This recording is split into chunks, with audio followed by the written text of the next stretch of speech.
Bonsoir mes chers amis, nous arrivons enfin à cette fameuse paracha, la paracha de Vayetse. Alors c'est assez intéressant parce que les deux parachiotes qui se sont suivis, Toldot, c'est la naissance, et Vayetse, sortir. Et pourquoi un enfant sort, quitte son foyer? Eh ben, c'est pour se marier. Donc cette paracha parle du mariage de Yaakov avec les quatre femmes. Bilha, Rachel, Zilpa et Léa, dans quelles circonstances, etc. Donc ça va être extrêmement détaillé, la naissance au fur et à mesure de tous les enfants, les tribus d'Israël, et on va effectivement remarquer que cette paracha est la septième du livre de Bereshit. Donc pourquoi le 7? Encore une fois, 7 c'est la construction de ce monde, c'est tout ce qui touche le monde d'en bas, et alors que 8, c'est le monde d'en haut, comme on l'a souvent rappelé. Et on va essayer d'analyser ce soir donc certains aspects. D'abord, de la relation entre Rachel et Léa. Donc, quelques nouveaux éléments que j'ai pu trouver glanés à droite et à gauche et qui sont assez intéressants. Pour quelles raisons Yaakov, lui, va se montrer extrêmement dur envers Rachel lorsqu'elle va voir que sa sœur, à qui elle a laissé sa place, va déjà avoir quatre enfants alors qu'elle n'en a pas. Et donc elle va demander à son mari de prier. Regarde, Yitzhak, ton père a prié pour sa femme, Rivka, et il a été entendu. Pourquoi tu ne pries pas? Et la réponse est un peu cinglante d'après le Midrash. Je dis, mais moi j'ai déjà des enfants. En effet, il avait eu g 4 avec Léa. Donc, est-ce que c'est une réponse? Est-ce que qu'est-ce qu'il cherchait à provoquer Rachel? Qu'est-ce que ça suppose donc comme réaction de la part d'un Gadol, Bechir Ha'avot, donc le plus grand des patriarches, qui est Yaakov Avinu, le fondateur des 12 tribus du clan d'Israël. Alors, on va essayer aussi d'analyser. Il y a un élément qui traverse tout le livre de Bereshit. Alors, vraiment, on ne prête pas attention. Une fois que je vais vous le montrer, vous apporter quelques preuves de ce que j'avance, eh ben, ça va paraître évident, mais souvent on se dit pourquoi, comme Rachid le fait d'ailleurs dès le début de la Torah, pourquoi la Torah n'a pas commencé par l'essentiel, c'est-à-dire les mitzvot, HaChodesh Hazeh. La Torah aurait dû commencer par HaChodesh Hazeh. Donc, qu'est-ce que tout le livre de Bereshit nous rajoute? Puisqu'on sait très bien que même les mitzvot qui ont été donnés à Avot n'avaient pas le caractère éternel des mitzvot qui vont être donnés au Sinaï. Donc, on va répéter toutes ces mitzvot. Donc, on peut même pas dire qu'il y a quelques mitzvot dans le livre de Bereshit, et c'est pour ça qu'il y a au moins. Alors, c'est vrai qu'il y a l'histoire des Avot, comment le peuple juif va germer, comment il va être créé. Tout ceci, c'est très intéressant, mais nous savons pertinemment que le livre de la Torah n'est pas un livre d'histoire. Donc, on n'a aucun, on va dire, aucune contrainte d'ordre chronologique pour respecter. On n'a pas des contraintes, on n'a pas des règles à respecter. Et encore une fois, donc, si le livre de Bereshit donne tellement de détails sur certains passages, c'est qu'ils sont, encore une fois, pour nous, d'une importance cruciale. Alors, il y a, je disais, donc, un élément qui va traverser tout le livre de Bereshit. Donc, je ne vais pas le faire jusqu'à la fin, mais peut-être au fur et à mesure, les semaines suivantes, on reviendra sur ce point. Mais qu'est-ce que je retrouve depuis le premier passage de la création, depuis Bereshit? Et c'est quelque chose que je disais qui va être finalement le fil conducteur, puisque toutes les parachiotes de Bereshit contiennent cet élément. Alors, je vais laisser évidemment un peu le suspense, et ensuite, j'aimerais, dans un deuxième temps, donc en fonction du temps qui nous restera, ben, revenir donc sur ce fameux mariage, la fameuse question qu'on pose souvent, comment se fait-il que, alors que on nous dit dans la Gemara que les Avot ont accompli toutes les mitzvot, comment imaginer que Yaakov Avinu a pu enfreindre une loi, celle de Lotikar et Isha et Lachota. Tu ne peux pas prendre une femme et sa sœur, alors que lui-même va le faire. Je sais, toutes les années précédentes, on a apporté des éléments de réponse. C'est qu'en Israël, c'est avant le don de la Torah. Tout ceci est parfait. Mais comme c'est rapporté dans une Gemara qu'on on connaît bien, C'est dans Psachim, Kouf, Yud, Tet, 119. Là-bas, on dit qu'à la fin des temps, Dieu va faire un repas avec les Havot. Et une fois que le repas aura terminé, donc on va proposer à chacun de faire le zimoun, de faire la bracha collective pour le Birkat Amazon. Donc, je ne fais pas toute la Gemara, mais simplement pour mettre en évidence ce petit détail, Abraham dira, je ne peux pas, je ne suis pas apte, j'ai mis au monde quelqu'un comme Ishmaël, donc je ne suis pas apte. Yitzhak dit, moi j'ai mis au monde quelqu'un comme Esav, je ne peux pas être apte à faire cette bracha. Et quand on arrive à Yaakov, si véritablement, bravo, oui, c'est David qui va accepter à la fin, mais ça je laisserai pour notre cours. Mais moi ce qui m'intéresse c'est Yaakov, la réponse que Yaakov va apporter. Si on vient de dire que lui, il a accompli toutes les mitzvot, alors ça voudrait dire que en épousant deux sœurs, il n'a pas transgressé quoi que ce soit. Donc, il aurait pu dire, voilà, moi, je peux accepter, je suis apte. Je suis le quatrième pied de la Merkava, donc je suis vraiment à la hauteur. Et qu'est-ce qu'il va avancer comme argument, mes amis? Il va dire, moi, je ne peux pas parce que j'ai épousé deux sœurs. Attention. Alors, de deux choses l'une. Soit toutes les réponses qu'on donne, elles sont bonnes, alors on ne considère pas qu'il a enfreint quoi que ce soit, puisqu'on est en train de justifier le fait qu'il a, oui, pris deux femmes, donc du coup, il n'a pas transgressé. Mais si l'argument pour lequel il va refuser de faire ce qui douche, c'est parce qu'il a épousé deux sœurs, il est en train d'avouer lui-même qu'il a, oui, quelque part enfreint. Donc, comment imaginer que si c'est une faute ou pas une faute, comment on peut imaginer que le peuple juif, lui tout entier, va être basé sur quelque chose de bancal, excusez-moi le terme. Mais si véritablement ça n'aurait pas dû se passer comme cela, alors comment imaginer que, quand on dit que tous les enfants c'était des tzadikim, etc., etc. Donc, un autre élément aussi intéressant, et comme c'est le début de la paracha, peut-être qu'on va commencer par cela, c'est le lien que Yaakov a avec les pierres. En effet, on a l'impression que tout tourne autour des pierres pour lui. Il prend des pierres autour de sa tête. Le matin, on a l'impression que tout le monde connaît ce fameux Rashi qui cite le Midrash, mais ce qu'on ne sait pas, c'est que normalement, il y a plusieurs avis. Si je vous pose la question, combien de pierres il a prises pour les mettre autour de sa tête et combien étaient-elles le lendemain? Sur la deuxième question, tout le monde est d'accord. Quand il s'est réveillé, il y avait une seule. Elles s'étaient tous unies. Mais combien il y avait au départ? Le texte, en tout cas, ne dit pas. Vaïkar, mais Avne Hamakom, il a pris des pierres de cet endroit. Un endroit, comme la Torah le précise, qu'on connaît. Pourquoi?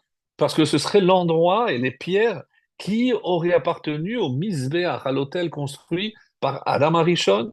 On dit que Noach a aussi offert sur ce Misbéach, que Abraham a failli sacrifier son fils sur ce même endroit, sur cet autel. Et c'est ces pierres-là, donc, qui symbolisent une sorte de continuité. Et ces pierres-là qu'il va prendre pour ériger, donc, quelque chose. Qu'est-ce qu'il cherche comme signe? Lorsqu'il arrive, justement, à Haran, la première chose qu'il voit, donc, il voit un puits, et avec une pierre, il va lui ôter cette pierre pour pouvoir permettre à la fille de son futur beau-père, Lavan, de pouvoir abreuver le troupeau. Donc, on sent que la pierre occupe une place prépondérante dans la vie de Yaakov, autant que pour son père Yitzhak, c'était plutôt les puits et non pas les pierres. Alors, plusieurs réponses d'abord au nombre de pierres, évidemment, avec une symbolique très forte autour de chacune de ces réponses-là. Vaikar me avne avakom, donc on pose la question dans le Midrash, Kama avanim lakar, combien il a pris de pierres? Alors, premier avis, Rabbi Yehuda, lui, c'est l'avis le plus connu, il a pris 12 pierres. Parce que d'après lui, donc on savait depuis longtemps que le peuple juif devait être composé de 12 tribus. Et c'est pour ça qu'il y a 12 signes du zodiaque, 12 constellations, etc. Et on voit qu'au départ, Zetoldot Adam, donc Adam aurait dû mettre au monde aussi 12 enfants. Mais déjà, lorsque le premier a tué le deuxième, on a dit, lui, il est écarté. Yitzhak, aurait dû aussi, sauf que, comme on le sait, on l'a rappelé la semaine dernière, Esav a arraché, et c'est pour ça qu'elle a dit, Lamazé Anochizé, c'est aussi 12. Donc Yitzhak aurait pu avoir. Donc il y a eu deux possibilités donc, pour avoir ou Adam ou Yitzhak. Et donc pourquoi il a pris 12 pierres? Pour être sûr que c'était lui finalement celui qui allait mettre au monde les 12 tribus. Il a pris les 12 et elles se sont transformées, se sont réunies en une seule le lendemain matin. C'est pour ça qu'à la fin, le lendemain matin, euh, quand il s'est réveillé et il a pris donc une seule pierre, Vehine sous la Mutsav, donc ça c'est le rêve. Et au réveil, donc on nous dit, on parle de une seule pierre. Alors comment si on a dit mais avenez c'est un pluriel, donc les avis diffèrent. D'après donc Rabbi Houda 12, Rabbi Nechemia dit 3. Pourquoi? Pour être sûr que c'était lui le troisième patriarche, Abraham, Yitzhak, Yaakov. Donc est-ce que moi je vais réussir là où mes ancêtres, mon grand-père et mon père n'ont pas réussi, est-ce que c'est moi qui vais être le père fondateur de clan Israël? Et d'après les Chachamim, si je dis avenez sans préciser de nombre, c'est que le minimum du pluriel, c'est deux. Donc, d'après les Chachamim ici, c'est deux pierres. Pourquoi? Parce qu'on dit que Abraham Avinu a eu deux enfants. Donc, parmi les deux, un a été écarté, Ishmaël. Yitzhak Avinu a eu deux enfants. Donc, et il y a un qui a été écarté. Donc, si je prends deux pierres maintenant et il y a une seule le lendemain matin, ça veut dire qu'il y a, les deux feront qu'il y ait un seul peuple et que je n'aurai pas de psolète. Il n'y aura pas un enfant écarté. Que tous les enfants que j'aurai feront un seul, c'est le clan d'Israël. Donc ça, c'est la symbolique. Donc on voit que à chaque nombre que propose les Chachamim, il y a une symbolique évidemment très forte. Il n'y aura pas. Mais encore, maintenant, ça ne répond pas à la question pourquoi la vie de Yaakov tourne-t-elle autour justement des pierres. Alors, la pierre, on a expliqué, c'est que il y a, lorsque, en parlant d'accouchement, donc l'endroit où la femme accouche, hein, donc bon, aujourd'hui c'est une table, c'est un endroit particulier, mais dans la Torah, ça a un nom. Ça s'appelle Ovnaïm.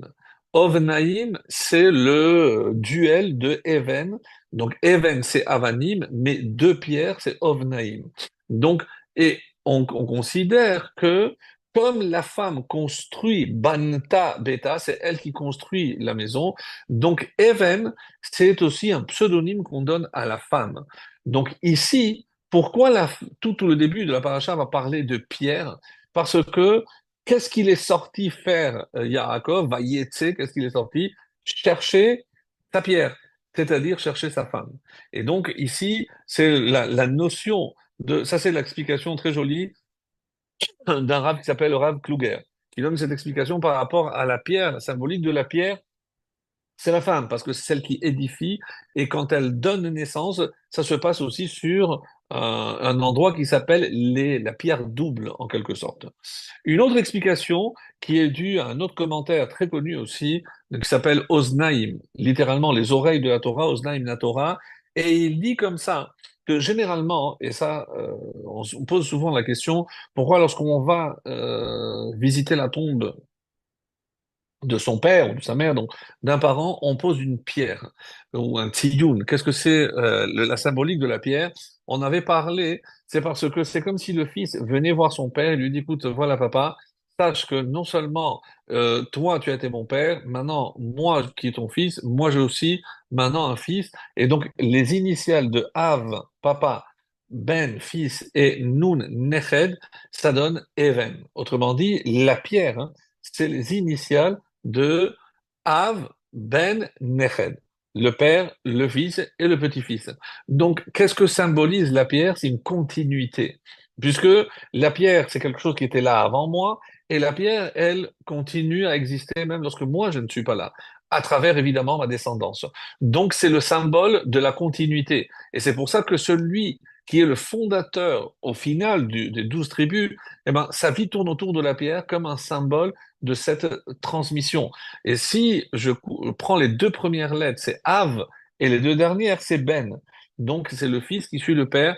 Donc, je suis venu continuer, en quelque sorte, ben, l'œuvre initiée par mon père ou par mon grand-père. Et c'est cette notion de Even. Donc, Altikré Banahir et la Bonaïr ne m'appelle pas les enfants, mais les bâtisseurs. Les bâtisseurs et Bonaïr, c'est à partir de la racine aussi de pierre, puisqu'on construisait à partir des pierres. Alors, là encore, donc, pour revenir donc un petit peu à ce que je voulais dire concernant ce qui traverse, et on a dit que d'une manière, on va dire un peu crue, quand Rachel demande à son mari Yaakov de prier, eh ben, il lui dit, moi j'ai déjà des enfants. Donc c'est quelque chose de difficile. Et finalement, qu'est-ce qui va se passer? C'est évidemment elle qui aura compris, un petit peu comme on le verra plus tard avec un autre personnage aussi, qui se fera un petit peu rejeter par son mari lorsqu'il lui dit, mais pourquoi tu pries pas? Et qu'est-ce que le mari va répondre? Ce fameux mari s'appelle Elkanah. Mais pourquoi prier? Moi, je suis mieux que 10 enfants. Et de qui s'agit-il? Évidemment de Hannah. Hannah qui, après de nombreuses années sans enfant, demande à son mari de prier. Et le mari lui dit, mais voilà, moi, tu m'as demandé, j'ai pris une deuxième femme, c'est Pnina, et Pnina a eu 10 enfants en 8 ans. Donc, imaginez le rythme. Donc, c'était quelque chose, pour Hannah, c'était extrêmement difficile. Et surtout que quand on regarde les textes, Pnina était extrêmement méchante. Même si la Gemara affirme qu'elle le faisait, les Shem Shamaïm, elle faisait pour provoquer, mais pour que Hannah comprenne qu'il fallait qu'elle prie davantage. Et qu'est-ce qu'elle disait? Ah, aujourd'hui, tu prépares pas tes enfants, le car il va arriver. On va préparer à manger, tu prépares pour tes enfants, mais des remarques vraiment cinglantes. Lorsqu'on dit la Torah que quand on a une femme et on prend une autre femme, on l'appelle Tsara. Tsara, c'est presque une tortionnaire, puisque c'est elle qui va la faire souffrir d'une manière incroyable. Et c'est pour ça que d'ailleurs, on a interdit d'avoir plus que 2 femmes déjà, mais bon, on a eu quand même le décret de ne pas avoir même 2 femmes parce que c'était extrêmement compliqué. Alors, si on a remarqué ici, ce qui revient souvent, c'est évidemment la notion de la tefila. Si on disait, on posait la question, quel est l'élément central de tout le livre de Bereshit où je retrouve, sans vraiment aucune exception, toujours cette même notion dans toutes les parachiotes de Bereshit? Alors vous allez me dire, bon là on le voit effectivement, puisqu'elle va prier. La semaine dernière on a vu Yitzhak prier pour Rivka parce qu'elle était aussi stérile. Mais dans Bereshit on ne parle pas de prière. Ah oui, il y a des allusions que Abraham a fondé en quelque sorte, instauré la tfila de Shacharit. Yitzhak c'est la tfila de Mincha et Yaakov celle de Arvit. Et avant de m'attarder sur la prière de Harvit par rapport à Yaakov, puisque c'est dans cette paracha que le Midrash va nous dire qu'il a instauré Harvit, j'aimerais revenir un petit peu, mais d'une manière vraiment pas exhaustive, mais simplement pour vous montrer que en essayant d'approfondir et de rechercher, on va toujours trouver, revenir sur cette notion de tfila, parce que même dans Bereshit, le texte, rappelez-vous, disait et alors que Dieu avait tout créé, mais rien ne poussait. Pourquoi?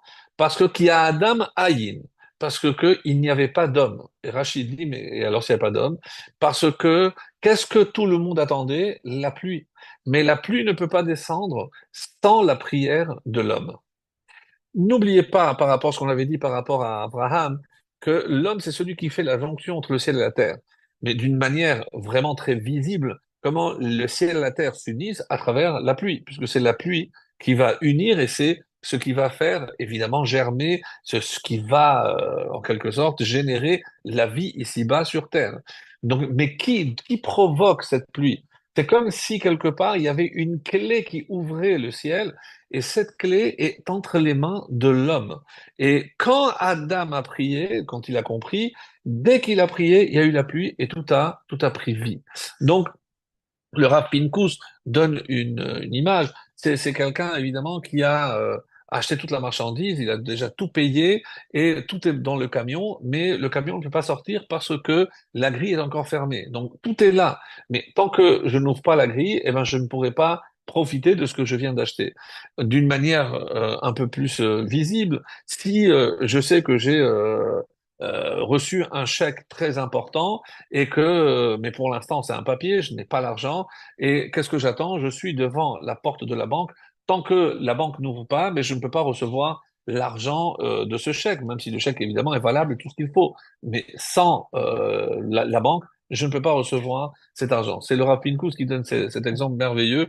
Donc, quelque part, la tefila est la clé qui ouvre les portes, les vannes de l'abondance qui vient d'en haut. Et ça, on l'a vu évidemment avec Adam d'une manière vraiment très visible depuis la création. Ça, c'est pour dire ainsi pour Adam Arishon. Noach, on dit que Noach, rappelez-vous cet enseignement, je crois qu'on l'a fait cette année ou l'année dernière, je ne me rappelle plus, on avait posé la question que quand Dieu lui a demandé de faire l'arche, il lui a dit Kinim tarase tateva. Kinim, on a traduit ça par des cellules. Donc, des compartiments en quelque sorte. Mais ce terme kinim, c'est aussi un nid.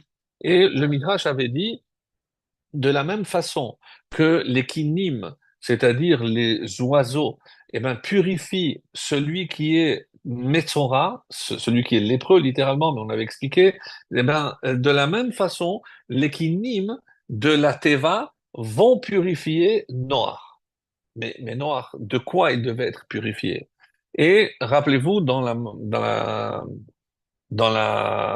Gemara, quand il est dit comme cela, dans Erchin, page 16, le Rav Eliashiv explique que les négaïm, donc ces plaies cutanées, viennent sur l'homme pour cette raison. Quelles sont ces sept raisons, même si on l'a déjà vu, mais c'est bon de rappeler. Donc on va voir d'ailleurs ici, comme le dit la Gemara, que celui qui apprend 100 fois, c'est pas comme 101. Donc même si on répète, c'est pour bien bien rentrer puisque c'est ce qui va nous permettre pardon, d'arriver là-haut lorsque on sera jugé. Il y a un midrash très beau qui dit que on va nous donner la parole pendant 6 mois. 180 jours, et pendant 180 jours, je vais devoir parler de tout ce que j'ai étudié. Donc, il vaut mieux avoir du bon bagage pour pouvoir parler sans discontinuer pendant 6 mois d'affilée et attention, vous ne pouvez pas dire Rambam a dit comme ça, alors qu'il est là, Rambam, il vous écoute et dit, ah bon, qu'est-ce que j'ai dit? Donc, il faudra faire très attention et être sûr de ce que l'on a appris. Et c'est pour ça qu'on révise pour être sûr que tout ce qu'on a appris est bien su et surtout bien intégré. Alors, je ferme la parenthèse. Quelles sont ces sept causes qui sont rapportées d'ailleurs dans la Gemara de Erchin? On dit, la première, c'est la Shonara. Ensuite, Shfichut Damim. Mais vous allez me dire, Shfichut Damim, quelqu'un qui fait Shfichut Damim, évidemment qu'il a la peine de mort. S'il a tué quelqu'un. Donc, chez Tchav, quelqu'un qui jure en vain, Gilouy Arayot, donc on a expliqué que c'est les relations interdites, mais là aussi c'est la peine de mort. Oui, certains disent s'il n'y a pas de témoin, s'il n'y a pas de témoin, donc évidemment je ne peux pas condamner cette personne, mais il recevra quand même de là-haut des signes des plaies sur sa peau. Gassout Haroua, c'est très intéressant. Gassout Haroua, c'est la vulgarité. Quelqu'un qui est ce qu'on appelle dans le langage quotidien un personnage grossier. Grossier par son comportement, grossier surtout par sa parole, grossier par sa manière d'agir, manger grossièrement. Donc c'est quelque chose, encore une fois, lorsque on dit oui, mais la Torah, c'est pas dit qu'il faut manger comme ceci ou comme cela. Oui, mais la Torah condamne très fermement la vulgarité. Donc au niveau du langage, au niveau de l'attitude, du comportement. Donc il ne faut certainement pas dire oui, mais ça c'est pas interdit. C'est pas parce que la Torah n'interdit pas que c'est permis, surtout que ça rentre dans cette catégorie qu'un homme doit être raffiné et avoir des manières convenables à table et tout le temps. Donc je ne peux pas crier, m'énerver et utiliser des mots vulgaires. C'est inconcevable et encore une fois incompatible avec le comportement de la Torah. Gezel, le vol, encore une fois, sans témoin. Et le dernier point, difficile de traduire, tsarut ha'ayin, c'est étroitesse de vue. Étroitesse de vue, c'est plus que la jalousie. C'est parce que si lui, il a la possibilité d'agrandir sa terrasse parce que derrière, il a eu un terrain et moi, je ne l'ai pas, donc je vais aller le dénoncer parce que comme moi, je ne peux pas le faire, alors il faut surtout pas que lui, il le fasse. Donc, c'est plus que la jalousie. C'est une jalousie maladive, mais qui entraîne une action qui va nuire l'autre. Donc, c'est encore pire. Et le pire du pire, c'est que moi, j'ai agrandi ma terrasse, mais il n'est pas question que l'autre le fasse aussi. Donc, c'est un autre level. Mais tout ça rentre dans la catégorie de tsarut ayin. Donc, et on va voir un contre-exemple dans notre paracha aujourd'hui. Tsarut ayin, c'est je ne suis incapable de me réjouir de la joie de l'autre. Donc, c'est plus fort que moi. Donc, je suis très content. Il a acheté une nouvelle voiture, il a une nouvelle maison, il a déménagé. Maintenant, il a 200 mètres carrés. Mais pour moi, il est très difficile de me réjouir. Donc, je peux ne pas me réjouir. Mais quelqu'un, Tsarout Aïn, et ça va évidemment peut-être engendrer le mauvais œil. Parce que, ah voilà, comment il a eu, comment il a fait. Ça peut engendrer. Mais ça démarre par une Tsarout Aïn. C'est encore une fois un mauvais œil dans le sens où je suis aussi jaloux de ne pas pouvoir faire ou avoir ce que l'autre a. Donc c'est un terme, et donc quelqu'un qui agit de la sorte, évidemment, donc comme le dit ici la Gemara dans Achin, eh ben, il aura aussi des plaies et à lui de réfléchir. Donc maintenant, le Rav Yashiv pose la question, oui, mais par rapport à Noir, où est-ce que ça rentre ici? Si le Midrash dit que les cellules dans sa teva, elles viennent le purifier, donc je pose la question, le purifier de quoi? Et donc, c'est comme ça qu'il répond. Rappelez-vous, quand on parle ici de meurtre, quand on a trouvé un cadavre et que les anciens de la ville la plus proche doivent rompre la nuque d'une génisse et ensuite verser le sang dans la rivière et tremper les mains dans cette rivière tachée de sang et dire Yadenu lo shafechu, nos mains n'ont pas versé ce sang. Et pourquoi on a pensé que ces mains ont versé le sang? Oui, parce que on ne s'est pas préoccupé. Est-ce qu'il avait le nécessaire avant de quitter la ville? Et quelqu'un qui ne prend pas soin de l'autre, hein, et qu'il lui arrive quelque chose, il se rend coupable. Évidemment, c'est pas lui qui l'a tué, mais quelque part, il a une responsabilité dans le fait que il n'a pas veillé à ce que l'autre ne manque de rien pour sa route, ou si des voleurs avaient pu lui prendre quelque chose, peut-être qu'il n'aurait pas tué, il l'aurait épargné. Donc, ils ont une responsabilité, en tout cas, c'est comme ça que la Torah le voit. Donc, ce qu'on est en train de dire, si je peux par mon action sauver l'autre et je ne le fais pas, je suis responsable de ce qui lui arrivera. Donc, et ici, le Rav Elyashiv dit quelque chose de merveilleux. Il dit, mais quel rapport avec Noah? Qu'est-ce qu'il a fait? Qu'est-ce qu'il aurait dû faire? Quand Hachem lui a annoncé qu'il allait détruire le monde, il n'a pas élevé la moindre prière, la moindre plainte. Et il a juste dit, et moi, toi, tu auras une arche, tu seras sauvé avec un spécimen de chaque espèce. Quand le Zohar dit que là, il a ouvert la Teva après un an, il a vu cette désolation et il demande à Dieu, mais comment tu n'as pas eu pitié tu n'as pas eu miséricorde pour tes créatures, al biotecha, lorichamta al biotecha, et lui dit, mais tu es un roi échoté, mais tu es un idiot, mais c'est pas maintenant que tu aurais dû me demander. Si quand je t'avais annoncé, tu m'avais dit, Hachem, et écoute, je vais essayer, ne le détruis pas. Si tu avais prié, tu aurais pu les sauver. Tu n'as pas prié, tu es responsable de leur disparition. Rappelez-vous, c'est pour ça qu'on appelle ça Noach, les eaux de Noach. Les eaux du déluge sont les eaux de Noach. Oui, parce qu'il n'y avait un seul être sur terre qui aurait pu empêcher cela, c'était Noach, et il l'a pas fait. Donc, par une prière, il aurait pu sauver, et parce qu'il n'a pas prié, c'est comme s'il avait la responsabilité de ce qui s'est passé. Ça, très rapidement, parce que on a d'autres choses à voir. Donc, l'Ech Lecha, pour ça je dis, je vais pas tout faire. Mais dans l'Ech Lecha, on sait très bien que là-bas, on dit que, on le voit clairement, qu'il a prié pour les habitants de Sodome, pour savoir s'il pouvait les sauver. On dit aussi que Sarah, elle a dit Hamasi Alecha. Donc, elle a dit, quand elle parlait de la servante, elle a dit à Abraham, à Avinu, elle lui a dit, tu n'as pas assez prié pour moi. Donc, parce que regarde, la servante, elle est allée avec toi, elle a eu un enfant. Ça prouve que tu n'as pas assez prié pour moi. Donc, tu as prié pour toi parce que la preuve que tu as prié pour toi, parce que toi, oui, avec Agar, tu as eu un enfant, c'est Ishmaël. Mais si tu avais prié pour moi aussi, alors on aurait eu un enfant ensemble. Donc, les deux, on va dire, les deux facettes, la prière avec ses conséquences et la non-tfila avec ses conséquences aussi. Je passe, comme j'ai dit, rapidement. Vaera, le Sforno nous dit pourquoi Sarah, elle a été tzocheket, pourquoi elle a rigolé. Abraham Avinu, on dit qu'il a prié pour Sdom. Quand il a vu que Hachem s'apprêtait à détruire, on dit Vayashkem Avraham Baboker, et ça c'est une allusion, comme on l'a déjà rappelé, que Abraham s'est levé le matin. Pourquoi? Pour prier. Donc c'est une allusion à la prière de Shachrit. Je... On passe vite. Kraye Sarah.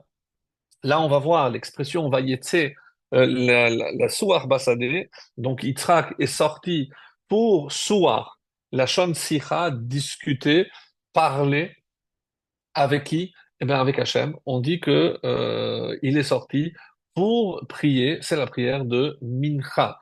Et Eliezer aussi, il a prié. Hakrena, il a prié pour que il puisse réussir dans sa mission. Donc, on voit qu'il y a plusieurs fois la notion de prier. Alors, mais pourquoi il prie? Pourquoi? Mais Abraham, il a déjà prié pour lui. Il a dit oui, mais que je puisse rajouter aussi mon propre mérite, pas que le mérite de mon maître Abraham, qu'il a prié pour qu'il ait aussi assez de mérite pour réussir dans sa mission. La paracha de Toldot, la semaine dernière, on l'a vu, Vayata, la tfila que Yitzhak a faite pour que Rivka tombe enceinte. Et enfin, on arrive à notre paracha Vayetse. Et ici, donc c'est quoi la paracha de Vayetse? On dit que c'est le summum de la tfila. Pourquoi c'est le summum de la tfila?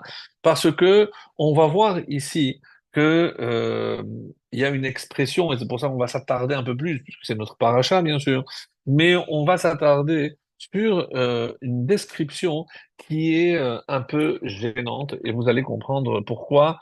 C'est lorsque la Torah nous parle des deux sœurs et on nous donne une description assez étonnante parce que on comprend pas comment la Torah peut s'exprimer ainsi. En effet, on dit que les Lavan chez Banot, donc et Lavan avait deux enfants, Shema Gedola, Léa, Veshema Ktana, Rachel, Ve'ene Léa, Rakot. Et les yeux de Yaakov, de Léa étaient, euh, on va dire, ternes, comme la traduction ici, enflés et flasques. Et Rachel était physiquement belle et Yefatoa est de très belle aussi apparence.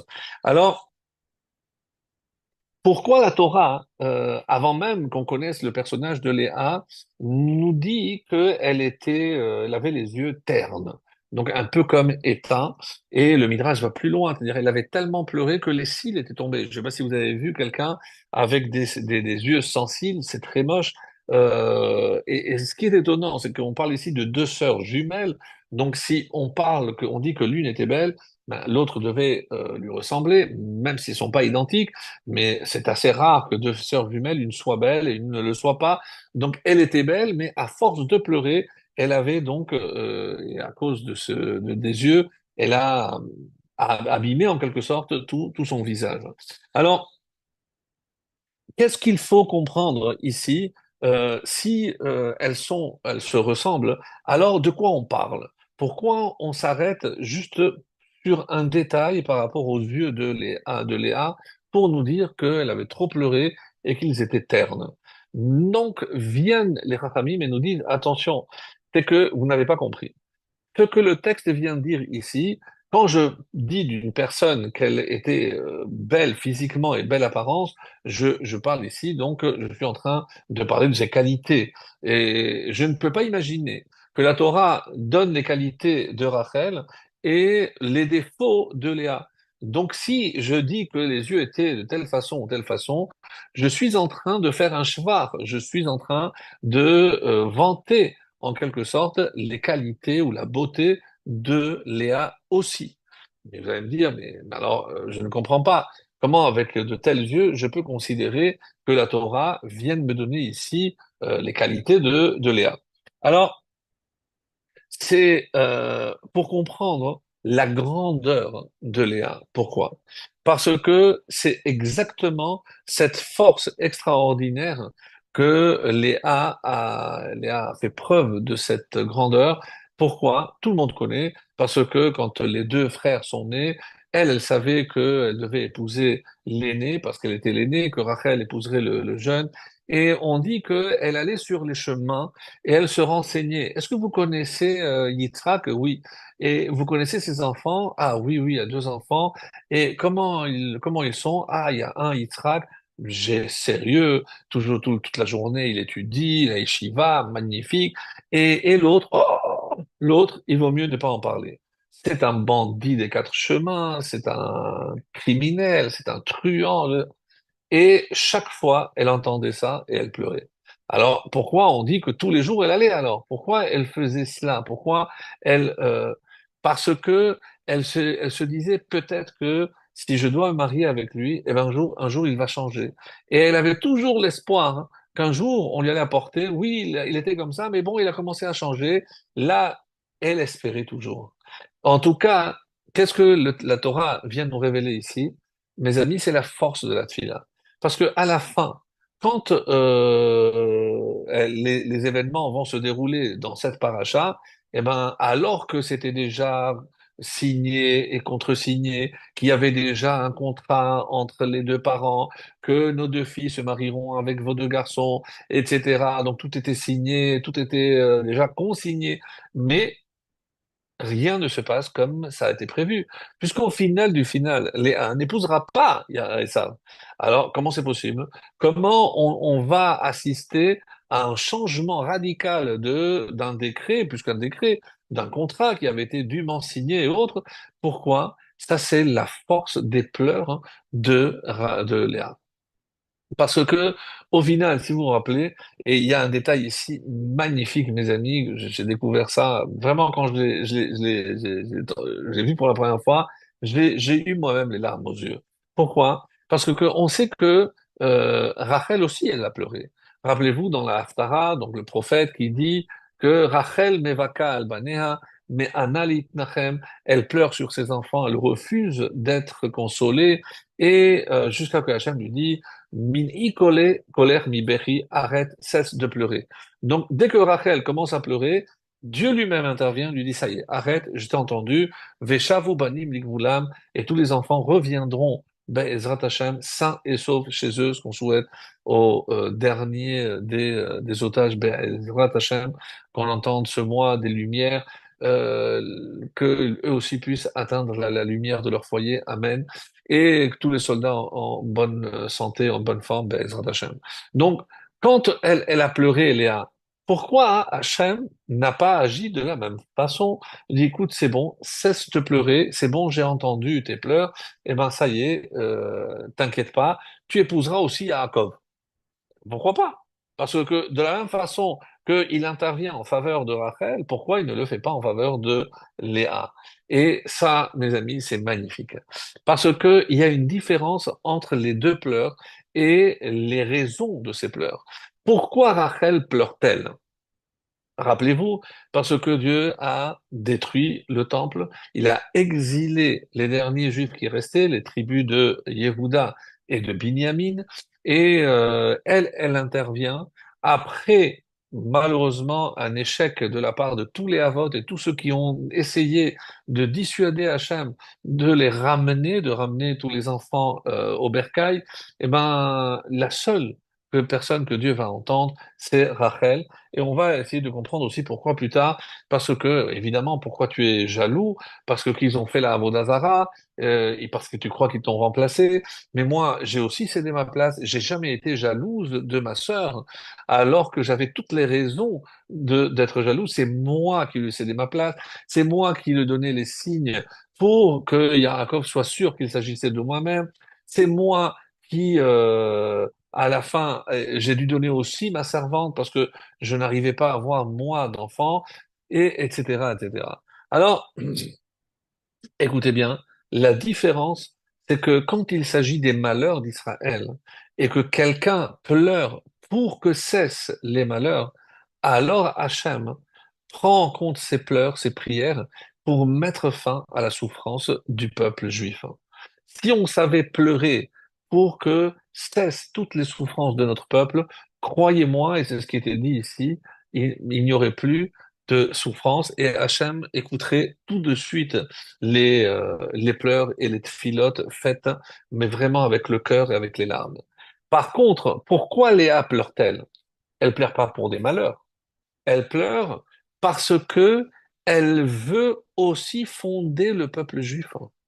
C'est-à-dire que tous ces pleurs, c'est pour la spiritualité, dans le sens où je veux un tzaddik, je veux épouser un tzaddik, je veux mettre au monde des enfants qui représenteront Hachem de la meilleure manière, parce que ce seront de vrais serviteurs d'Hachem. Donc quelqu'un qui pleure pour cela, pour atteindre cet objectif, pour que, pas que mes enfants réussissent, ils soient riches et ils puissent s'acheter une maison à Dubaï. Je vais Non, c'est pas ça la prière. La prière, c'est que mes enfants prennent goût à étudier la Torah et qu'ils soient heureux d'accomplir les mitzvot, qu'ils soient heureux de faire Gimilut Chasadim, d'aider les autres. Si Hachem leur donne qu'ils sont capables de partager avec les autres, ça, c'est une vraie prière, mes amis. Et verser des larmes pour ça, non seulement c'est voulu, mais c'est évidemment désiré ardemment par Hachem. Et tant qu'on verse des larmes pour cette cause-là, Hachem ramasse ces larmes, mais il ne les arrête pas, parce que ce sont des larmes de bracha, ce sont des larmes parce que je veux que mes enfants réussissent spirituellement. Et c'est comme ça que si je prie pour que mes enfants soient dans la Torah, pour que mes enfants trouvent un conjoint, une conjointe, pour fonder un vrai foyer où on sentira la présence divine, eh ben, tout ça, quand je le fais avec les larmes, et vous voulez qu'Hachem, il arrête ses larmes, au contraire. Et on comprend que lorsque la Torah décrit Léa avec les yeux ternes, mes amis, chas shalom d'imaginer qu'on nous dit, waouh, la pauvre, elle était moche par rapport à sa sœur. Mais non, on est en train de vanter d'autres qualités. Mais de quelle qualité on parle ici? Eh bien, on parle de la force de cette fille-là. À la fin de la fin, qui a les rois? C'est Léa. Qui a les Kohanim? C'est Lévi, donc c'est Léa. Qui va avoir la Torah? Yissachar? Eh bien, c'est Léa. Qu'est-ce que vous voulez de plus? Finalement, les trois couronnes dont parle Pirkei Avot, les trois couronnes se trouvent chez Léa. Donc, à la fin, est-ce que ses pleurs ont payé? Évidemment que oui. Évidemment que oui. Elle a tout eu. Donc, elle a eu Yaakov, elle a eu des enfants qui vont incarner ces trois couronnes. Vraiment magnifique. Et donc, on comprend qu'il n'était pas question de favoritisme ou que Hachem préférait Rachel. C'est pour ça qu'elle lui a demandé d'arrêter de pleurer, chas shalom. Donc, il y a toujours une raison beaucoup plus profonde, beaucoup plus belle, comme vous venez de l'entendre. Alors, pour revenir à Rachel, Rachel aussi, elle a prié. Et on va essayer de nous arrêter quelques instants sur la prière de Rachel, parce que au moment où elle se rend compte qu'elle n'a pas encore d'enfant, Léa, elle, en a déjà quatre. Donc, et c'est extrêmement difficile. Est-ce que vous pouvez imaginer une situation où non seulement j'ai laissé la place, mais je me retrouve moi sans enfant et ma sœur à qui j'ai cédé ma place, et elle en a quatre. Alors, qu'est-ce qu'il dit son mari? Hatachat Elohim Anochi. Est-ce que moi je suis à la place de Dieu? Mais qu'est-ce que tu veux? La preuve, c'est que c'est toi qui as le problème, parce que moi j'ai déjà des enfants. J'ai eu quatre enfants avec ta sœur. Alors, le Ramban dit, mais et alors? Même s'il a des enfants, c'est très bien pour toi. Mais les tzadikim, lorsqu'on leur demande de prier pour que quelqu'un ait des enfants, ben, ils vont dire, eh ben, c'est ton problème, hein, parce que moi, j'ai, grâce à Dieu, j'ai des enfants. Mais non, mais c'est pas une raison, ça. Les tzadikim, ils sont censés aussi prier pour les autres. Donc, si Yaakov, c'est un tzadik, c'est très bien que tu aies des enfants. Et alors, c'est pour ça que ça t'empêche de prier pour ta femme, Rachel, pour qu'elle aussi ait des enfants avec toi. C'est pas qu'elle veut chercher quelqu'un d'autre. Donc, je comprends pas. C'est quoi cette réponse? La réponse, d'après Ramban, est incompréhensible. Donc, encore une fois, euh, il va dire que au final, il y a un problème avec toi. Parce que qu'est-ce qu'elle attendait, Rachel? Pas simplement une prière. Elle a dit, mais je m'attendais quelque chose de plus. Puisque lorsque la prière est inefficace, eh ben, peut-être qu'il faut aussi passer à l'acte. Elle attendait, comme dit le Ramban ici, que Hichashva, qu'il aurait dû s'asseoir avec un silice, il devait se mettre en deuil, jusqu'au moment où Hachem lui répondrait. Donc, et elle le voyait un peu léger par rapport à ce qu'elle attendait de lui. Donc, un comportement beaucoup plus contrit par rapport à sa femme, pour à savoir qu'il partageait aussi la peine de sa femme.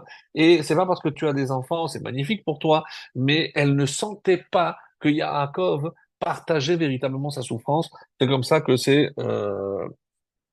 rapporté. Et d'ailleurs, lorsqu'elle a compris que il ne priait pas vraiment de tout cœur, c'est là où elle va prier, et c'est là où évidemment Hachem va l'écouter. Euh, Quand on voit que la prière, qu'elle ne monte pas, c'est comme si il y avait, c'est le Kliyaka qui donne cette explication, c'est comme s'il y avait un empêchement. Donc un âne, quelque chose qui empêche la prière de monter, et c'est ce que Yaakov, d'après le Kliyakar, a dit à sa femme. Est-ce que je suis à la place de Dieu? Non. Donc moi, évidemment que je prie, mais si mes prières ne montent pas assez haut, c'est parce qu'il y a quelque chose qui l'empêche. Et s'il y a quelque chose qui l'empêche, ça ne vient pas de moi. Je peux t'assurer que moi, je prie comme il faut. Tu me parles de mon père, Yitzhak, qui a prié pour Rivka. Crois-moi que j'ai hérité cela. Je sais prier, je prie pour toi, mais apparemment, il y a l'empêchement et ça ne vient pas de moi.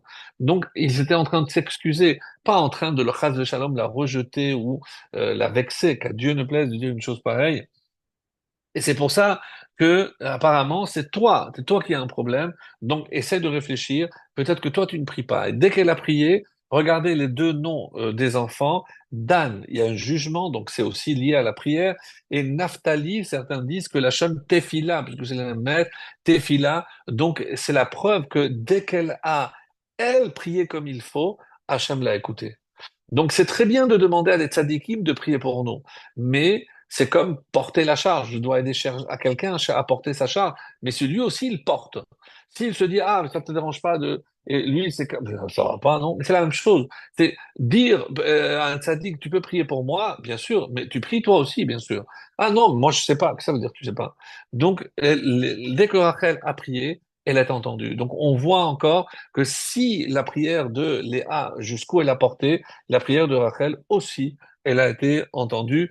Et ça fait un petit peu écho à ce qu'on disait tout à l'heure par rapport à Hannah et Pnina. Donc, juste pour rappel, on dit que combien d'années Sarah est restée stérile? On dit que c'est à peu près 25 ans. Pourquoi? Parce que elle a eu ses enfants à 85 et donc on dit que les années qui comptent, c'est à partir du moment où elle est arrivée en Israël. Vous vous rendez compte? C'est qu'en dehors d'Israël, même si elle était stérile, ça ne compte pas. Donc elle est arrivée à l'âge de 60, puisqu'elle a 15 ans de moins que Abraham. Abraham est arrivé à 75, donc elle en avait 60. Elle a eu des enfants à 85, c'est-à-dire que 15 plus 15, c'est 100 ans pour Abraham. Donc de 60 à 85, 25 ans, elle était stérile.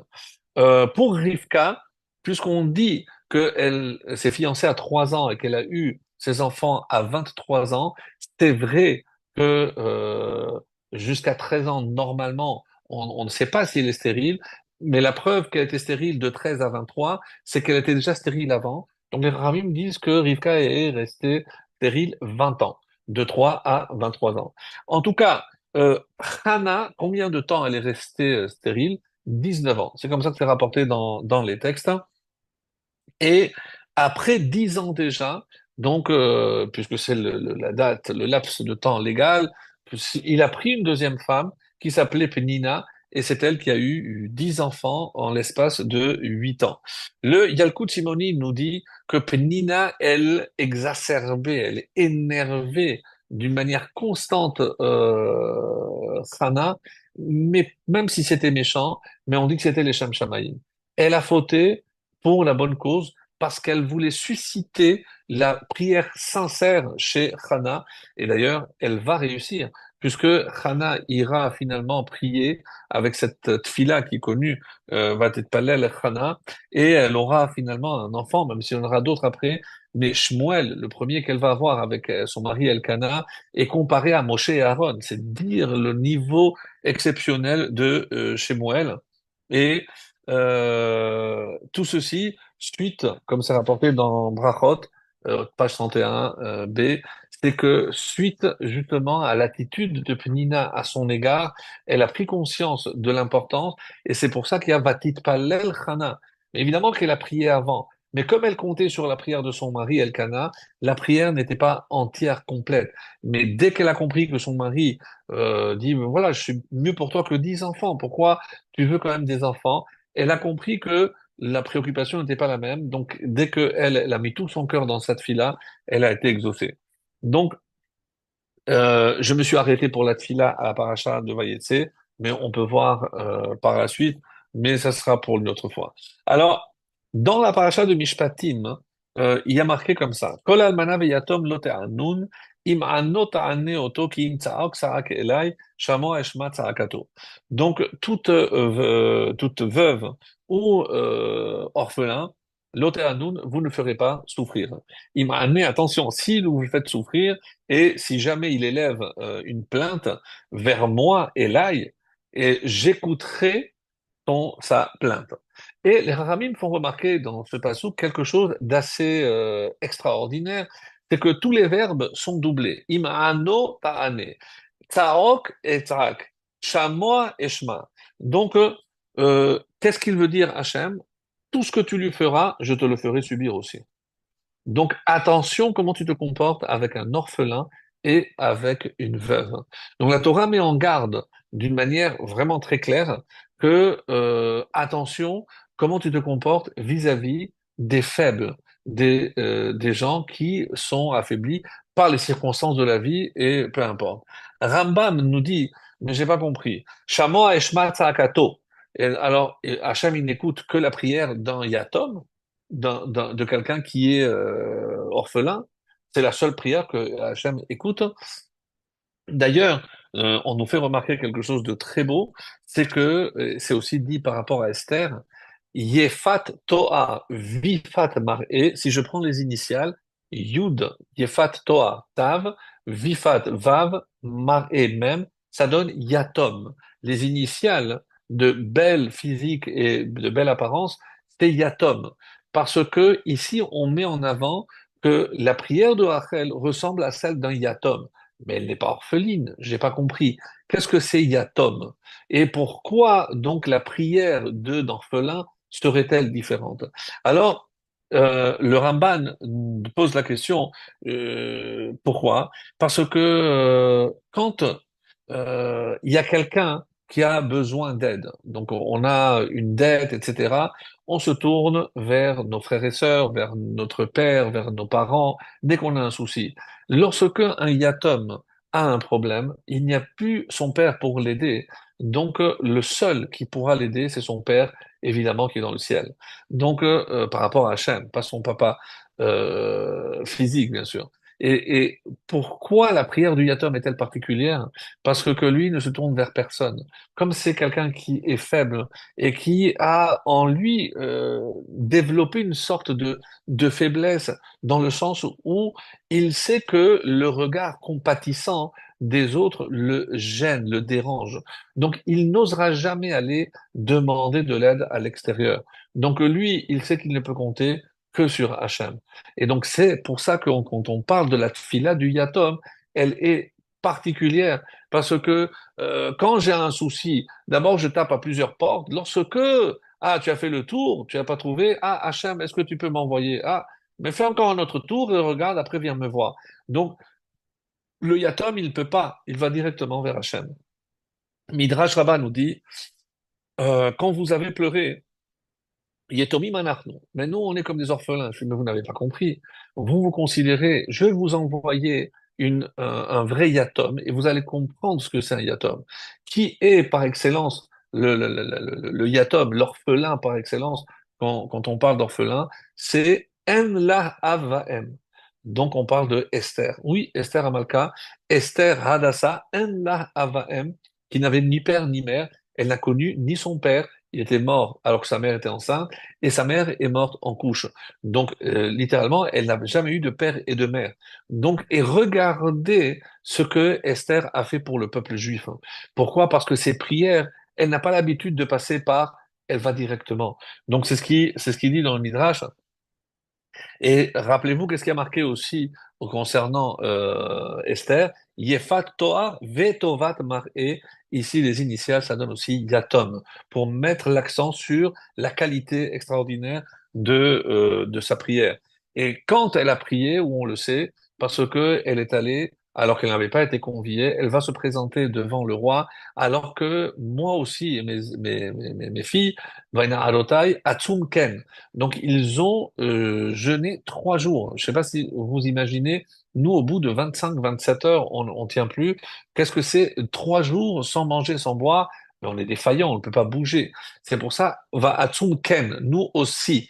Et ken, c'est 70. Pourquoi? Parce que 2 heures avant la fin du jeûne des 3 jours, elle a bu quelque chose, d'abord pour prendre un peu de force pour se présenter et pour ne pas avoir mauvaise haleine. C'est comme ça que c'est rapporté dans le Midrash.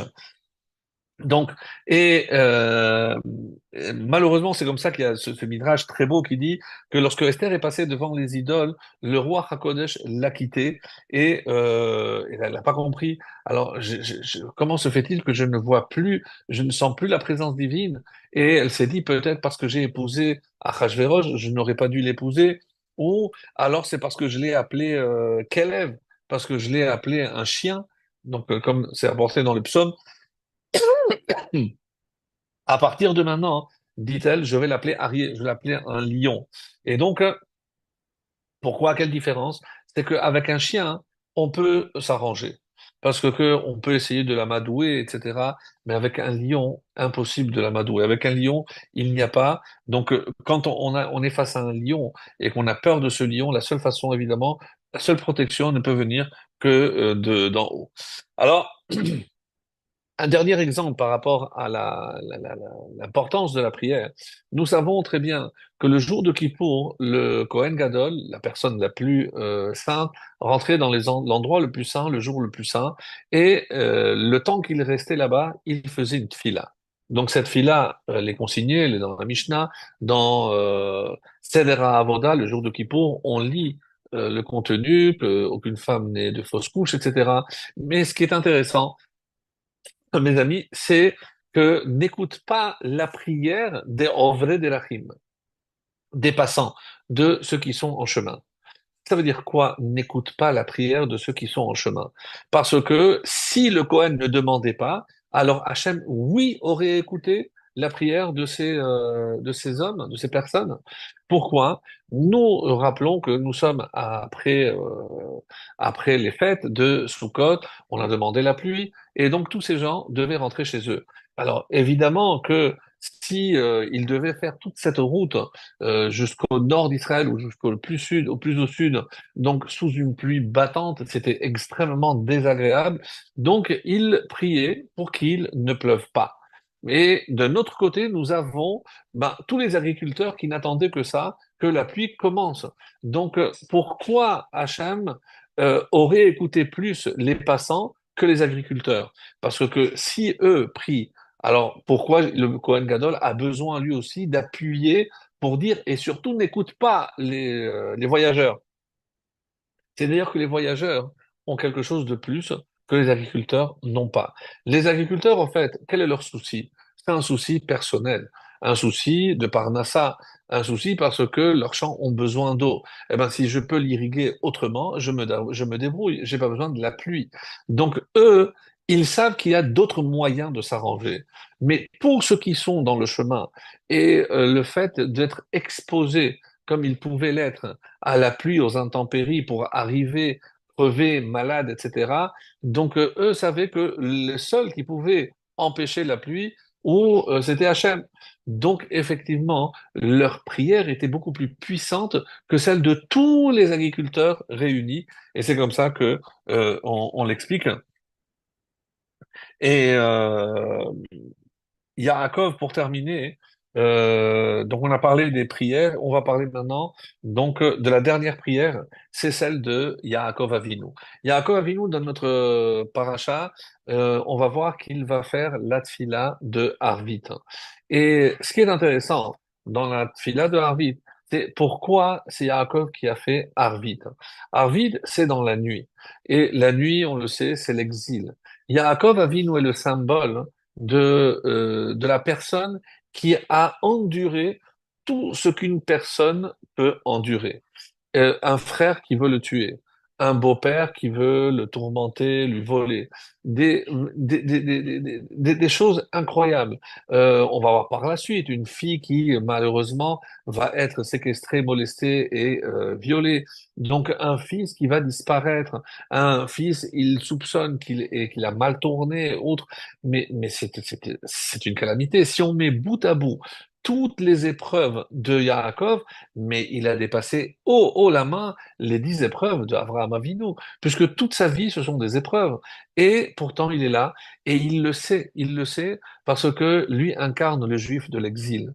Et il sait qu'en exil, on va subir toutes les épreuves possibles et inimaginables. Et c'est pour ça qu'il a fixé, en quelque sorte, instauré cette prière de Harvit, dans laquelle on dit Emet ve'emuna. Donc attention, parce que sans la emuna, c'est cette vision de l'invisible. C'est lorsque je ne peux plus continuer à voir ce qui est visible. Et comme les Hagid Baboker Chasdecha, dire ta bonté le matin où tout est clair, où tout est visible, c'est facile. Mais be'emunatecha balelot.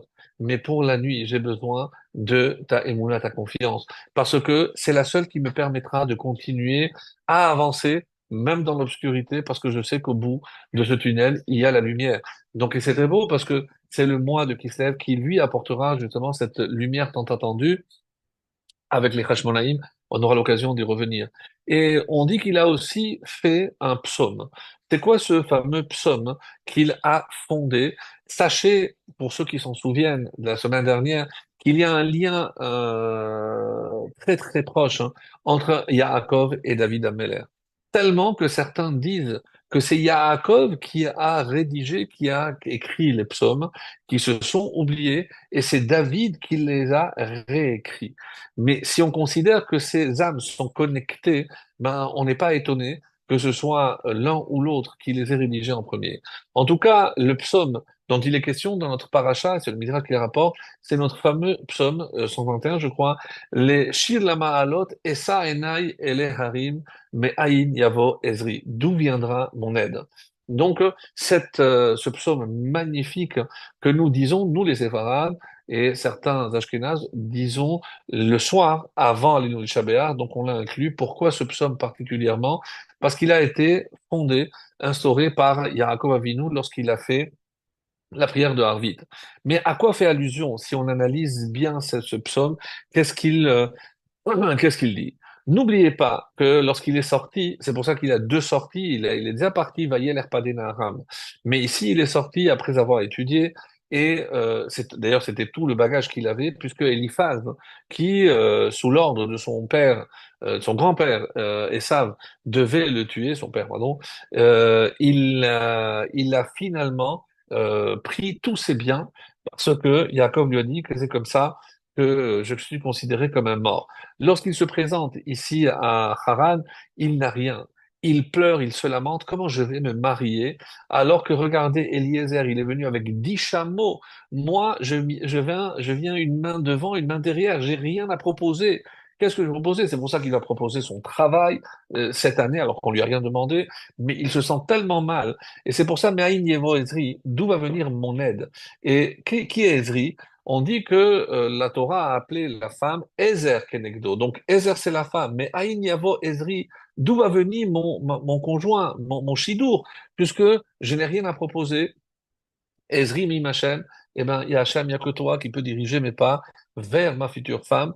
Et c'est ce qui va évidemment se passer quand il arrive à Haran. Et c'est cette fameuse prière de Harvit donc, que on a instauré la nuit. Et c'est pour ça que si on veut demander l'aide d'Hachem pour un zivoug, on dit que c'est une ségoula pour avoir un bon zivoug, eh ben c'est de faire ce psaume-là. Et voilà ce que on a dit. Par rapport donc à ce psaume aussi, autre chose que l'on peut rajouter, si vous me permettez, il nous reste encore un petit peu de temps. Donc, Me'ayin Yavo Ezri, donc c'est un Shidour qui parle essentiellement de Shidour, comme on l'a dit. Et puisqu'on a vu le parallèle qu'il y a avec David Ameller. Mais il y a autre chose aussi, euh, c'est Perek Shira. Donc je pense que tout le monde aujourd'hui connaît le Perek Shira parce que c'est un Perek qui est connu par tout le monde. C'est une ségoula de lire et c'est des braïtot, donc c'est assez étonnant parce que on évoque la prière qu'élève chacune des créatures de Dieu, même certains animaux. Et là on arrive à un animal assez bizarre qui s'appelle Tziporet Hakeramim, l'oiseau des vergers, en quelque sorte. Et ce qui est très étonnant, c'est la prière que cet oiseau fait. Alors, est-ce que c'est un véritable oiseau? L'Agmara, dans Tabat, la page 90, pose la question, Maïti poret kramim, qu'est-ce que c'est un oiseau des vergers? Et on nous dit que c'est Palia biari, qu'est-ce que ça veut dire exactement? Et on nous dit que c'est une sorte de sauterelle qui se trouve dans un jeune palmier où s'enroule juste une seule liane et on l'utilise pour acquérir la connaissance. Donc c'est un oiseau qui était favorable, donc on le mangeait, donc une sorte de sauterelle, et en le mangeant, donc, on avait la mémoire, la connaissance, et c'est assez étonnant. Si on mange la moitié droite, dont on dit que sa moitié gauche, elle est jetée dans un tube en cuivre, et là, on scelle avec 60 seaux, ben, c'est pas 60, c'est une façon d'exagérer, avec plusieurs seaux, et on suspend au bras gauche. Pourquoi? Ça fait allusion à ce qui est écrit, Lev Chacham Limino, le cœur du sage le guidera vers sa droite, tandis que le cœur du sot le guide vers sa gauche. Et on peut acquérir autant de connaissances que l'on désire, et ensuite on mange le côté gauche, et c'est pour garder cette connaissance. Donc, si vous voulez plus de détails, vous allez voir dans cette Gemara. Donc, mais qu'est-ce que ça veut dire? Et ce qu'on ne comprend pas, hein, c'est pourquoi on dit que le chant que fait cet oiseau des vergers, c'est Shir la Mahalot. Alors, donc, on a dit que c'est pas la même chose d'étudier 100 que 101 fois. Alors, le Gaon de Vilna nous dit, Ashre Midon, c'est cela, Ashre Mi Sheba Vetalmudo Beyado. Donc, Ashre Mi Sheba Lekan. Heureux celui qui arrive ici et que tout ce qu'il a étudié, tout ce bagage, il a dans la main. Lekan, c'est 101. De là, dit le Gaon de Vilna, on a étudié, on a compris dans cette Gemara de Chagiga, qui dit qu'il faut réviser son enseignement, une leçon 101 fois, c'est pas la même chose que 100 fois. Alors, et on voit aussi que quand on dit Me'ayin Yavo Ezri, Me'ayin, ça vaut aussi 101. C'est-à-dire que dans ce psaume de Shila Mahalot, il y a une allusion aux 101 fois qu'il faut étudier les choses. Et qu'est-ce qu'il dit ce petit oiseau, cette sauterelle? Alors elle dit, regarde Hachem, et maintenant ils me mangent, parce que comme ça ils vont acquérir la mémoire et la connaissance, et ils ne vont pas continuer à étudier parce qu'ils vont me manger. Bon, aujourd'hui, je vous rassure, on ne sait pas reconnaître les sauterelles qui sont aptes à être consommées. Et donc, c'est pour ça qu'elle dit, alors qu'ils aillent étudier et qu'ils cessent de me manger. Donc, c'est pour ça que cette sauterelle aussi, dit le shir à Mahalot, d'après les commentaires qu'il y a sur le livre des Pirkei Shira. Alors, à la fin de Ta'anit, puisque j'aimerais rajouter un petit point concernant ce fameux Shidour, puisqu'ici il s'agit de Shidour, on dit qu'à la fin de Ta'anit, on nous dit qu'il n'y a pas eu de Yamim Tovim l'Israël comme Kippour et Yom Tou B'Av. Qu'est-ce qui se passait le Tou B'Av? On dit que les filles sortaient dans les kramim, dans les vergers, et que là-bas, elles parlaient au jeune homme en disant Stana enecha, et lève tes yeux et regarde, regarde le yichus, regarde d'où elle vient la fille, si elle est intelligente, si elle a de bonnes midotes, etc. Donc, c'était pour encourager le mariage. Alors, on dit aussi pourquoi là-bas le kérem. On dit que c'est une allusion au tziporet, la tziporet, l'oiseau féminin, un oiseau des vergers. Et pourquoi? Parce que dans le psaume, on dit aussi, Shila Maalot, Esa Enai. Donc, moi aussi, je lève les yeux. Et là, le Chida donne quelque chose de très beau. On dit Ayin, c'est 130. Et plus Ayin, c'est aussi 130, donc on a deux yeux, donc c'est 260. Et pourquoi je dois utiliser les yeux? Pour voir ce qui est Tov, pour ce qui est bien. Tov, c'est encore 17, ça fait 277. Et 277, c'est Ezer. Ezer Kenegdo. 277, c'est si je lève les yeux, si je fais la tfila et je comprends que Hachem m'envoie ce qu'il me faut, donc j'aurai Ezer, c'est-à-dire la personne qu'il me faut, en espérant que ce sera le cas pour toutes les personnes qui sont en quête encore d'un conjoint. Et je voudrais peut-être rajouter un tout dernier point, et on terminera avec ça. Euh, c'est par rapport à l'épreuve de Rachel. Et j'aimerais terminer sur cette notion qui est tellement belle et tellement riche. Donc, si vous réfléchissez bien, donc Rachel, elle est stérile, elle va avoir la même démarche que Sarah, c'est-à-dire elle va donner aussi une servante, mais elle va faire plus que cela. Pourquoi? Parce que quand Sarah, elle a donné sa servante, elle elle voulait le bien de son mari. Mais ici, elle restait mariée avec lui. Mais lorsque elle va donner les signes à sa sœur, elle savait pas s'il allait aussi l'épouser. Puisqu'il y avait encore une fois, rappelez-vous, ce qui plane, cette interdiction d'épouser deux sœurs. Et elle connaissait. Puisque si les Havot faisaient toutes les mitzvot, évidemment que ça aussi, elle le savait. Donc, comment imaginer alors justement que, ben, comme je l'ai dit tout à l'heure, donc, quand j'ai posé ma question, j'ai dit que Yaakov lui-même va reconnaître qu'il a épousé deux sœurs, donc il ne peut pas faire le kidouche. Donc comment expliquer cela? Et surtout, comment imaginer, c'est une nouvelle réponse que j'ai découverte qui est magnifique, qui dit la chose suivante.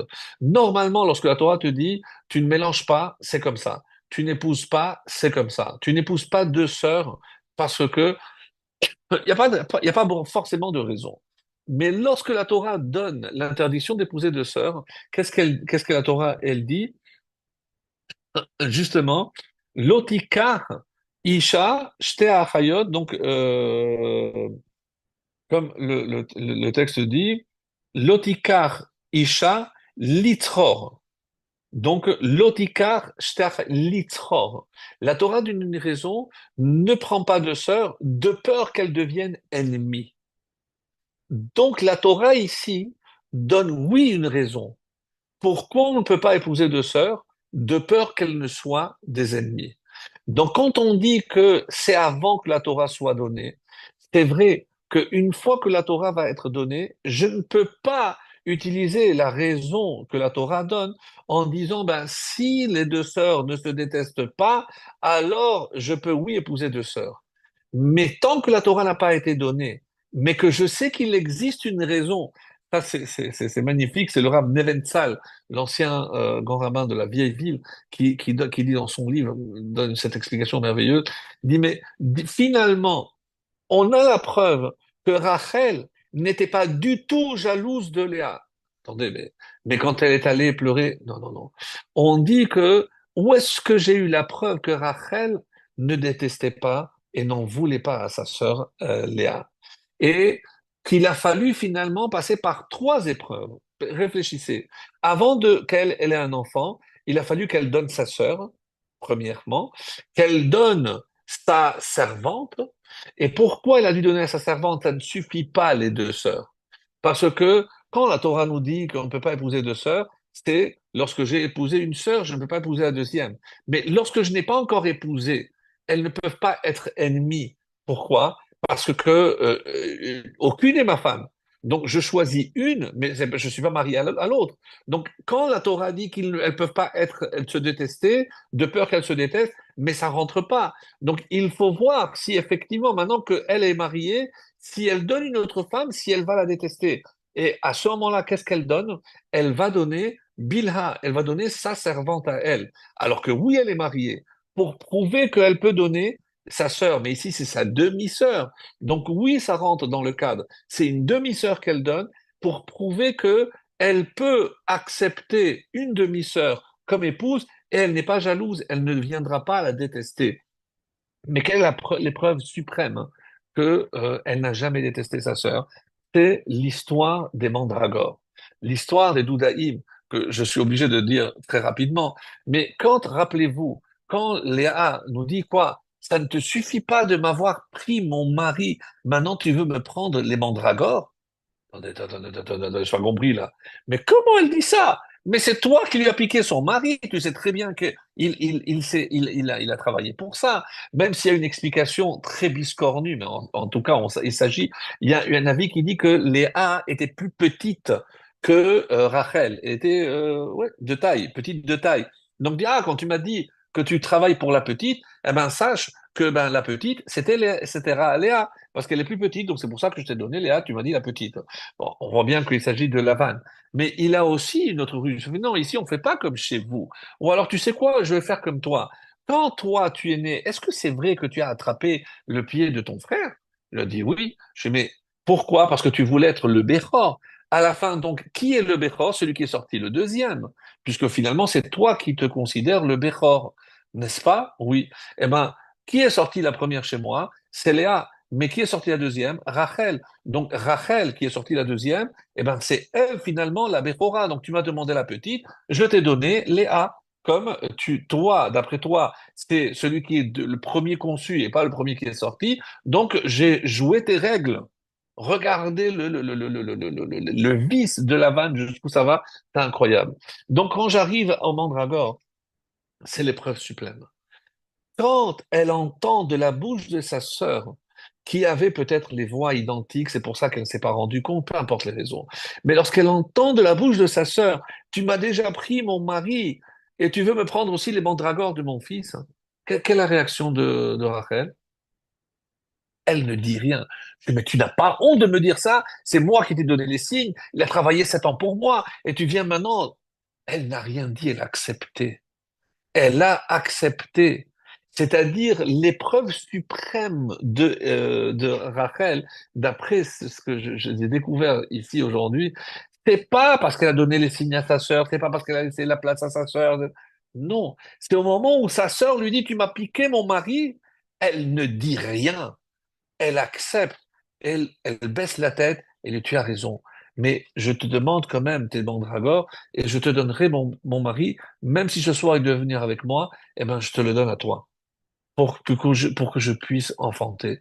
Hachem a écouté à ce moment-là, lorsque on se fait humilier, on ne dit rien, on supporte et on fait preuve de retenue et aucune once de jalousie ni de haine. C'est grâce à cette épreuve-là que Léa tombera enceinte. C'est à partir de là que Léa tombera enceinte. Et c'est ce que on voit ici, que Rachel est celle qui est capable de se réjouir pour la réussite de sa sœur. La réussite de sa sœur parce qu'elle a eu 4 enfants, elle est contente. Elle a pris son mari avant elle. Elle est contente, elle n'est pas jalouse. Elle veut juste participer à l'édification du peuple juif.